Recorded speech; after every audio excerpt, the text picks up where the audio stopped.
नमस्कार दोस्तों, आप लोग देख रहे हैं V news media Sanjay Vishwakarma के साथ। दोस्तों, अभी हम आए हुए हैं पद्म जी स्मारक गौ लोक या अभी हम हमारे साथ में वरिष्ठ समाजसेवी जोधपुर से चलकर आए हुए हैं संजय बूदल जी, और यहाँ पर काफ़ी बड़ी संख्या में आप देख सकते हैं कि आज यह उनके 5वीं पुण्यतिथि पर जो मनाई जा रही है, उनके कार्यक्रम में यह सारे लोग आए हुए हैं। हम इनसे पूरे जानकारी भी लेंगे और आपको हम पद्म जी स्मारक दिखाएंगे भी, और चलते चलते हम बात करते रहेंगे। हम और पूरी जानकारी हमारे साथ में वरिष्ठ समाजसेवी संजय बूदल जी देते रहेंगे। नमस्कार संजय जी और आपके सभी व्यूअर्स को नमस्कार। आज हम उपस्थित हैं गोसेवी संत पद्माराम जी कुलरिया की जन्मस्थली, जो कि बीकानेर के नोका तहसील में सीलवा मूलवास करके गांव है, जहां हम खड़े हैं। आज से ठीक 5 वर्ष पूर्व संत जी की यहीं पे मुखाग्नि दी गई थी, और एक पिता और पुत्र के प्रेम के लिए एक स्मारक आप देख सकते हैं कि एक पिता और पुत्र के प्रेम को हम शब्दों में नहीं कह सकते, और उसी का ये एक प्रमाण है। और जब संत जी ने अपना शरीर छोड़ा था तो उन्होंने ये घोषणा की थी कि मेरे नाम की जितनी भी संपत्ति है वो गौशालाओं को दी जाएगी। उसका जीता जागता उदाहरण है ये आप देख सकते हैं कि कुल गौशालाएं 300, ये उस समय की ये अब और सारी बढ़ चुकी है। 300 गौशाला को ये यहाँ सूचीबद्ध है। इन सब को संत जी के जितना उन्होंने धनराशि कही थी उससे कई अधिक धनराशि दी गई, और ये निरंतर क्रम इनके सुपुत्र श्री कानाराम जी, श्री शंकर जी और धर्मचंद जी द्वारा चल रहा है। जहाँ हम पद्म स्मारक पे खड़े हैं, ये एंट्री पॉइंट कह सकते हैं बीकानेर जिले का। तो हम लोग ऐसे थोड़ा सा इधर आ जाएंगे, ऐसे चलते बताओ। कैमरामैन जी जरा आगे से फोकस बनाएं, और हम लोग चलते चलते बात करेंगे। आगे से ले लीजिए। अभी आप देख सकते हैं संजय जी की यहाँ पे आज 5वीं पुण्यतिथि में भारत के कई स्थानों से हमारे सुतार समाज के लोग भी आए हैं, और कई अन्य जगहों से सामाजिक, राजनीतिक, धार्मिक, आर्थिक और प्रशासनिक स्तर के भी कई लोग आए हैं। और शाम को जो सत्संग का कार्यक्रम है उसमें कई सारे लोग आएंगे। और मैं आपको ये भी बता दूं कि ये जो पद्म स्मारक बना है, ये जो आर्किटेक्ट ने बनाया था, उनको पूरे विश्व में प्रथम स्थान इस आइडिया को दिया गया कि भाई ये सबसे सुंदर डिजाइन जो अब तक बनी है उसमें से यहाँ पे ये है। और जब यहाँ पे लगभग 25,000 ट्रॉली मिट्टी डालने के बाद में यहाँ से इसको उठाया गया, और ये सपना था श्रीमान कानाराम जी कुलरिया, श्रीमान शंकर जी कुलरिया, श्रीमान धर्म जी कुलरिया और उनके माता जी हरप्यारी देवी जी का, कि वो किस प्रकार के सपने को साकार करे। मैं कैमरामैन जी से विनती करूंगा कि एक बार आप पद्म स्मारक को दिखाएं, और हम चलते चलते देखेंगे। बड़े सुपुत्र हैं, उनसे बात करते हैं। पद्म स्मारक पिता और पुत्र के प्रेम का, और गोसेवी संत पद्माराम जी के बड़े सुपुत्र श्री कानाराम जी हमारे बीच में हैं। कानाराम जी संत जी के बड़े सुपुत्र। ओके साहब, बहुत बहुत स्वागत है V news media. Uttar Pradesh Pratapgarh से हम लोग चलकर आए हैं। संजय विश्वकर्मा के माध्यम से वी न्यूज़ मीडिया चलाया जा रहा है, और पुणे हेड ऑफिस है। और ये आपका पद्म स्मारक के बारे में जानकारी मिली, तो हमारे जो दर्शक देख रहे हैं उनको दिखाने के लिए आए हैं। तो आप जरा 2 शब्द बताएं अपने, मतलब आज क्या आप मतलब क्या कार्यक्रम रखे हैं, और अपने पिताजी की याद में, और आगे क्या कैसे कर रहे हैं जी? आगे तो जो होगा वो देखा जाएगा जी।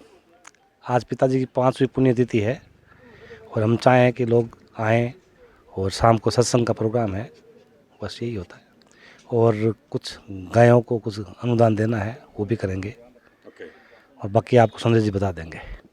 और जैसे कि अभी हमने देखा कि सुतार समुदाय से आते हैं, समाज के लिए काफ़ी मतलब प्रेरणा स्रोत भी, या हम कहें युवा आदर्श कुलरिया परिवार जाना जाता है।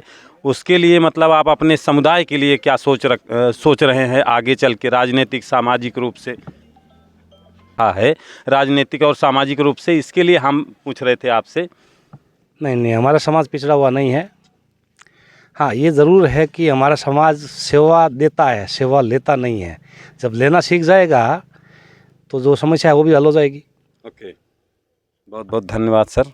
और हम और पूरा और जानकारी भाई साहब ही सब जी, आपको जानकारी तो हम आपको दिखाएंगे ये पद्म स्मारक और संजय जी के साथ में जी मिलकर आपने जो सवाल पूछा उसका जवाब अभी हाल ही में यहाँ हमारे साथी देखो बहुत सारे चित्तौड़गढ़ से आए हैं। जी उस मंच पे श्रीमान धर्मजी कुलिया ने यह बात निश्चित तौर पे कही थी कि हम बिजनेस कर रहे हैं, हम राजनीति में नहीं हैं, लेकिन कोई समाज का बंधु अगर राजनीति में आता है तो उसके सहयोग के लिए सदैव वो तत्पर है। तो ये आपका पहला उसका जवाब। और दूसरा जवाब कि उन्होंने सदैव कहा है कि युवा जो भी आज पद्म ग्रुप ऑफ कंपनीज में कम से कम 13 से 15 हज़ार लोग काम करते हैं और वो उसमें सदैव विश्वकर्मा वंश को वरीयता देते हैं। ऐसे तो 36 काम के लोग काम करते हैं। तो उन्होंने ये भी कहा कि मैं समाज के जो भी युवा अगर कोई काम करना चाहते हैं तो सादर आमंत्रित है। तो सामाजिक स्तर पे, राजनीतिक स्तर पे, धार्मिक स्तर पे, प्रशासनिक स्तर पे कुलरिया परिवार जो है, गोसेवी संत पद्माराम जी कुलरिया का परिवार जो है सदैव अग्रसर है और सदैव समाज के लिए और 36 कौम के लिए सदैव तैयार है। ओके, बहुत बहुत धन्यवाद। और दिखाएंगे जरा स्मारक अंदर चल के इसकी पूरी जानकारी हम चलते चलते। उतार दे। तो अभी हम पद्म जी स्मारक पूरी तरह से दिखाएंगे जो कि पिता और पुत्र की एक याद में बनाया गया है। हम चलते चलते और संजय जी बताएंगे आगे से। जी, ये जो आप संत जी की मूर्ति देख रहे हैं जी, ये शुद्ध मकराना में बनी है ओके, और गौ माता के साथ में इनको किया गया है कि इसके लिए कि ये गौ भक्त है। इनको गौ सेवी संत पद्माराम जी कुलरिया के नाम से संबोधित किया जाता है और करीब 20-25 टन की ये मूर्ति है। और यहाँ पे जो आप देख रहे हैं ये ऑडिटोरियम है पूरा का पूरा। और इस डिज़ाइन को जब हम अंदर से देखेंगे, संत जी का जीवन और इस जीवन की एक विशेषता है अंदर से मैं बताऊंगा आपको कि जब आदमी की रिटायरमेंट की उम्र होती है 50-55 की, उस समय संत जी ने अपना नया जीवन शुरू किया।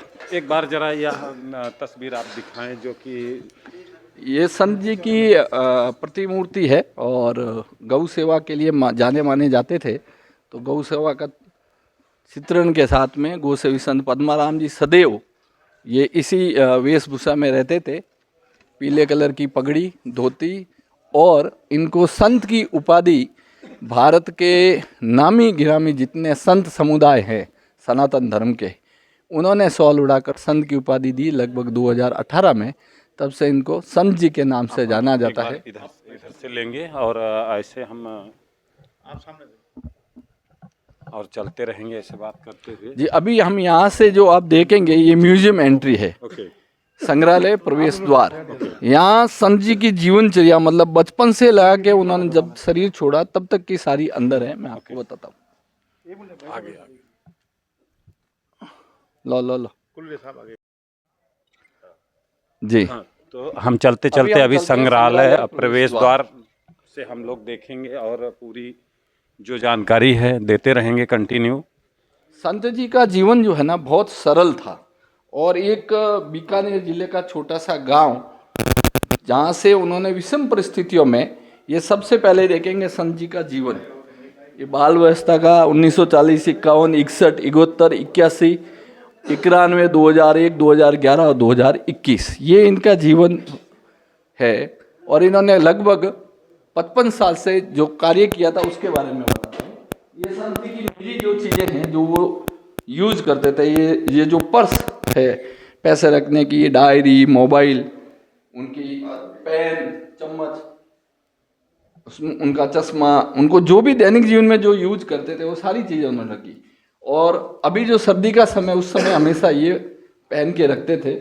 उसी के साथ में ये उनका बैठने का जगह था और उनके खुद के यहाँ पे कई बीघे ज़मीन है, तो बीघे में जब गौ सेवा के लिए निकलते थे तो इस प्रकार की यूनिफॉर्म में वो जाते थे। ये उनके जूते आप देख सकते हैं, पानी की बोतल, पगड़ी, ये शॉल, और ये प्रतिमूर्ति में थोड़ा आराम से हम लोग दिखाते चलेंगे। फास्ट लगेगा, बताइए। जीवन का पूरा यहाँ पे इस स्क्रीन पे भी है, यहाँ से हम चलेंगे अगर तो आप देख सकते हैं कि ये संत जी का जीवन था, बचपन। और जो राजस्थान का जो कल्चर रहता है, ये धोरों में, बीकानेर की धोरा की धरती, और ये हमारे सुथार का पारंपरिक कार्य, लकड़ी का कार्य, विश्वकर्मा वंशज तो ये करते थे खेत खलियान गौ सेवा करते करते ऐसे आगे बढ़े। ये उनका पूरा जीवन चित्रण है। अगर मैं पूरा बताने जाऊंगा तो बहुत समय लगेगा, लेकिन आप संक्षिप्त रूप में देख सकते हैं। उनका एक विशेष लगाव था बालिका शिक्षा के लिए। तो बालिका शिक्षा के लिए इन्होंने बहुत सारा काम किया। राजस्थान में हरित क्रांति के लिए इन्होंने काम किया, जिसको राज्य स्तर पे मुख्यमंत्री के द्वारा अवार्ड दिया गया था। उसके अलावा भी बहुत सारी उन्होंने जो जन सेवा में कार्य किया, जिसमें बालिका शिक्षा है, परिवार है, उसके अलावा यज्ञ का कार्यक्रम होते थे, 25, 26 जनवरी, 15 अगस्त के कार्यक्रम, वृक्षारोपण का कार्यक्रम, इस प्रकार के कार्यक्रम उनके चलते रहते थे। और नियमित रूप से शिव भक्त थे, तो शिव जी की भक्ति करते चलते थे। इन्होंने बीकानेर जिले में पुलिस मुख्यालय का भी सारा काम करवा के, इसके अलावा बहुत इनका काम अगर हम शब्दों में कहें तो बहुत छोटा रहेगा। और उनके सुपुत्र श्री कानाराम जी, श्री शंकर जी, श्री धर्म जी, और आने वाली जो उनकी पीढ़ी है, जो पोते कहे जाते हैं, सुरेश जी, नरेश जी, पुगराज जी, पंकज जी, ये भी उसी के आधार पे चलते आ रहे।